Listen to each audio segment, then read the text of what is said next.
चं revise schedule आलेलं आहे. सीईटी एक्झामचं रिवाईज शेड्यूल आलं आहे. तुम्हाला जर चेक करायचं असेल की तुमची एक्झाम पोस्टपोन झाली आहे का किंवा एक्झॅक्ट कधी, तर तुम्ही सीईटी सेल या वेबसाईटला व्हिजिट करू शकतात. आणि आपण सीईटी सेलची वेबसाईट ओपन केली आणि बघू की तुम्ही कशा पद्धतीने चेक करू शकता. तो ही सीईटी सेलची वेबसाईट आहे, तुम्ही मोबाईलवर पण ओपन करू शकता. त्या ठिकाणी अनाउन्समेंट सेक्शनमध्ये जायचं आहे.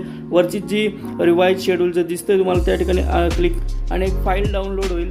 त्या फाईलमध्ये तुम्ही तुमची एक्झाम कोणती आहे आणि कधी होणार आहे ते बघून घ्यायचं. बघा आत्ताच नुकतंच हे पब्लिश झालं आहे 8/5/2024. त्या ठिकाणी तुम्ही बघू शकता नुकतंच पब्लिश झालेलं आहे. सो जसं तुमचं LLB 5 इयर्सचा जो कोर्स त्याची जी सीईटी तुमची वेन्सडे 22/5/2024 होणार आहे. नर्सिंगची सीईटी तुमची 28/5/2024 होणार आहे. सो या प्रमाणे तुम्हाला तुमचं शेड्यूल या ठिकाणी बघता येईल. हे तुम्ही बघून घ्यायचं जेणेकरून तुम्हाला माहीत राहील की एक्झॅक्ट तुमची सीईटी कधी होणार आहे. खाली जर स्क्रोल केलं तुम्हाला समजेल